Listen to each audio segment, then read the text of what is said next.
आज की तारीख में आपका स्वागत है। मैं हूं आपके साथ अनुराग मुस्कान। हमारे देश में एक गांव ऐसा है जहां बच्चों का जन्म नहीं होता, बल्कि अंधविश्वास है कि अगर बच्चा गांव में पैदा हो भी गया तो या तो उसकी मौत हो जाएगी या जन्मजात चुनौतियों से पीड़ित होगा वो।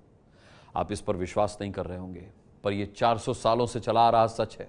और अफसोस ये है कि सरकारों ने बरसों बरस से इस अंधविश्वास को फलने फूलने दिया, इतनी सुविधाएं नहीं दी कि वो अंधविश्वास खत्म हो सके। आज हम ये कहानी आपको दिखाने जा रहे हैं ताकि सरकार की आंख खुले और लोगों की आंखों से अंधविश्वास की पट्टी उतर सके।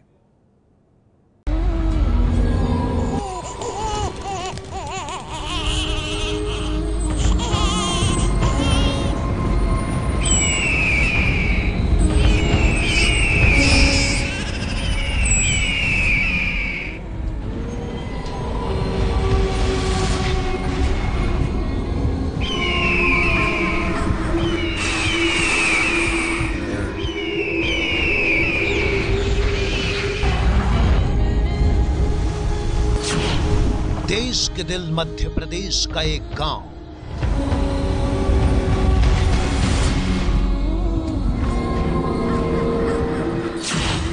जहां बच्चों की कलकारी नहीं गूंजती,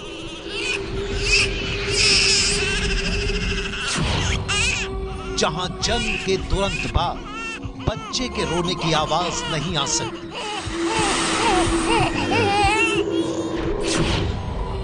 लोक विश्वास है कि अगर इस गांव में बच्चा पैदा हुआ तो सही सलामत नहीं बचेगा। लोग कहते हैं 400 साल पुराना अभिशाप है। 20 साल पहले आखिरी बार यहां हुआ था एक बच्चे का जन्म, लेकिन जन्म के साथ ही हो गई बच्चे की मौत। इस 400 साल पुराने लोक विश्वास का गांव में बने एक बेहद प्राचीन और विशेष मंदिर से बड़ा ही डरावना रिश्ता है। गांव वाले मानते हैं कि जिस मंदिर के देवताओं की वो पूजा करते हैं, उन्हीं के अभिशाप से पीड़ित है गांव। तो क्या देवताओं के श्राप ने इस गांव में बच्चों के जन्म को अभिशाप बना दिया है? अगर ऐसा नहीं है तो 400 साल से इस गांव के लोग क्यों मानते हैं कि इस गांव में जन्म का मतलब है मौत?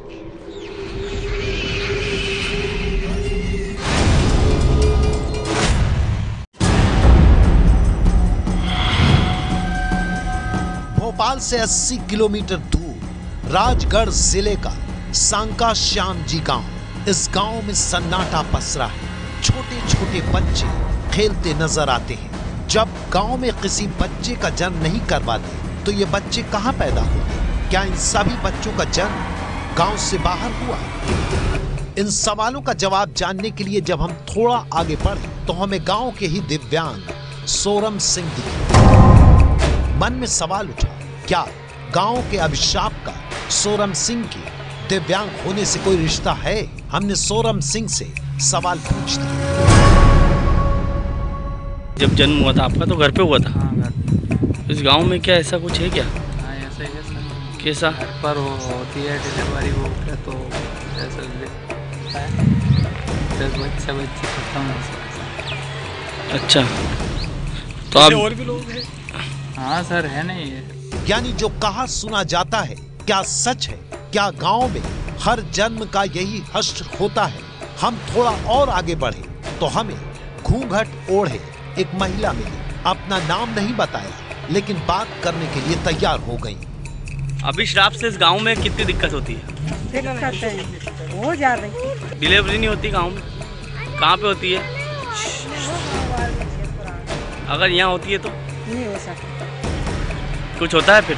हाँ, बच्चे खत्म हो जाए से हमारा मनिया देती। अच्छा, तो जितनी महिलाएं गांव की उनको कहाँ ले जाते हैं?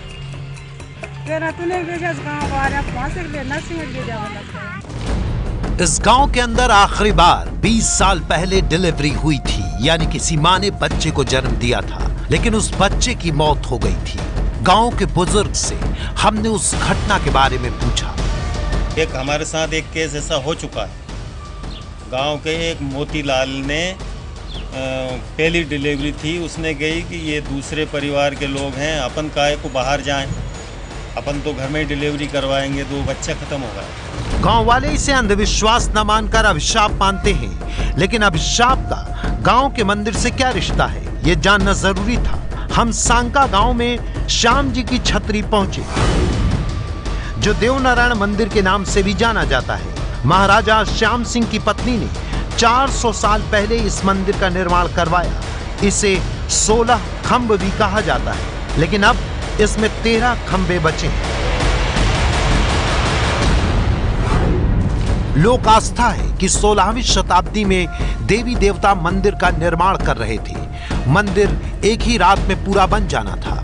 देवताओं ने गांव वालों से कहा कि मंदिर निर्माण के दौरान कोई शोर नहीं होना चाहिए। मंदिर तो रात भर में तैयार हो गया, लेकिन तड़के सुबह 4 बजे एक महिला ने गेहूं पीसने के लिए चक्की चला दी, जिससे देवताओं का ध्यान भंग हो गया। देवताओं ने मंदिर के चारों ओर बन रही दीवार का काम अधूरा छोड़ दिया और आक्रोशित होकर गांव की महिलाओं को श्राप दिया कि आज के बाद गांव में कोई भी महिला बच्चों को जन्म नहीं दे पाएगी। ये बात दोहराते हुए हमें कई गांव वाले मिले। आइए उनके मुंह से भी आपको ये अभिशाप की कहानी सुनवा देते हैं। ये मंदिर जब निर्माण हुआ था उसके पहले किसी ने मन में बोला था कि यहाँ भट्टी नहीं चलाना, अपन तो सुबह 4 बजे रात से किसी औरत ने भट्टी चला दी, इसको ये श्राप दिया उसको। भट्टी चला दी थी, उसकी वजह से क्या श्राप मिला था कि गांव के अंदर डिलीवरी नहीं होगी कभी से, और होएगी तो वो गड़बड़ होगा, सब कुछ भी होगा। क्या सरकारी सुविधाओं के अभाव हुए जिसकी वजह से अभिशाप का नाम दे दिया गया है गाँव को? नहीं सर, ऐसा कुछ नहीं। वो तो हमारी तक 9वीं पीढ़ी है, हमारे पूर्वज राजा श्याम सिंह जी के मंदिर है, उससे हमारे तक 9वीं पीढ़ी है सर। और इसमें ऐसा कुछ नहीं, हम बुजुर्गों द्वारा जो सुनते आ रहे हैं वही हम बता रहे हैं सर, वही फॉलो कर रहे हैं। वक्त बीता तो गर्भवती महिलाओं के लिए गांव से बाहर ये कमरा बनवाया गया था, जहां बच्चों की डिलीवरी होती थी।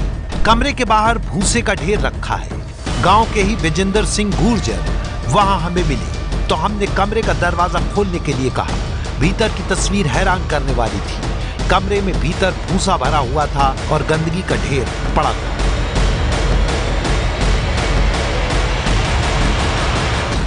हमने पड़ताल की तो पाया कि 1-2 डिलीवरी के बाद इस कमरे का इस्तेमाल ही नहीं किया जाता रहा।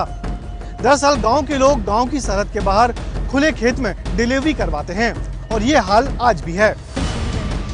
तो परेशानी हम जाओ वहाँ कहीं पानी भी बरसे, घाम भी तपे, रात भी पड़ी, तो ओमी भगनू पड़ी मेला। तो कितने सालों से दिक्कत है? वो तो जन्म से मंदिर बंदी उन्दना से परेशानी है। भगवती बाई कहती हैं कि परेशानी मंदिर की वजह से है, जबकि बुजुर्ग हर ज्ञान बताते हैं कि लोग भूत प्रेत के डर से इस कमरे में भी नहीं जाना चाहते, क्योंकि कमरा हमेशा खाली रहता है। प्रसूति गृह बनवाया गया है गाँव के। जी हाँ, उसमें कोई महिलाएं जाती नहीं है, क्योंकि वहाँ प्रॉपर अगर आदमी नर्स वगैरह कुछ रहे तो औरतों का डर खत्म हो जाए।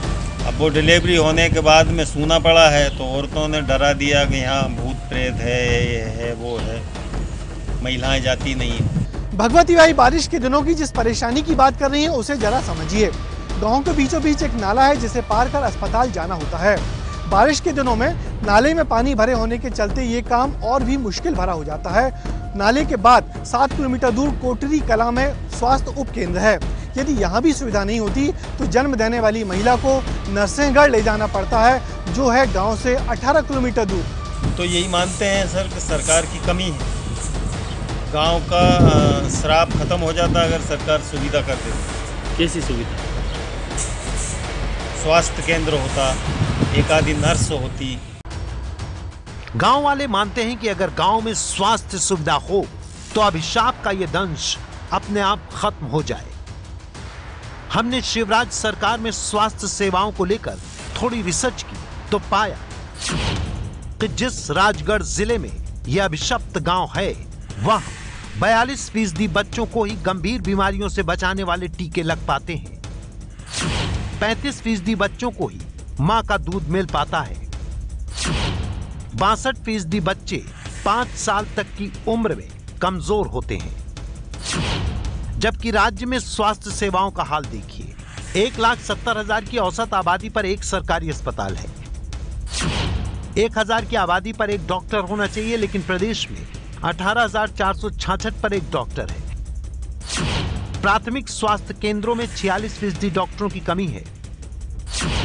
स्वास्थ्य केंद्रों में 85% विशेषज्ञ डॉक्टरों की कमी है। मध्य प्रदेश में स्वास्थ्य सुविधाओं की हालत बताते हुए ये तो कुछ आंकड़े भरे हैं, इससे भी ज्यादा भयावह तस्वीर दिखाते हुए आंकड़े फाइलों में भरे पड़े हैं। लेकिन यहाँ पर सवाल एक अस्पताल का है। यदि इस गांव में एक अस्पताल बन जाता है तो गांव में फैले उस अंधविश्वास से मुक्ति मिलेगी, जिसे दूर करने की जिम्मेदारी संविधान ने राज्यों को दी हुई है। राजगढ़ से मनीष सोनी के साथ ब्रजेश राजपूत की रिपोर्ट। ये है एबीपी न्यूज, आपको रखे आगे।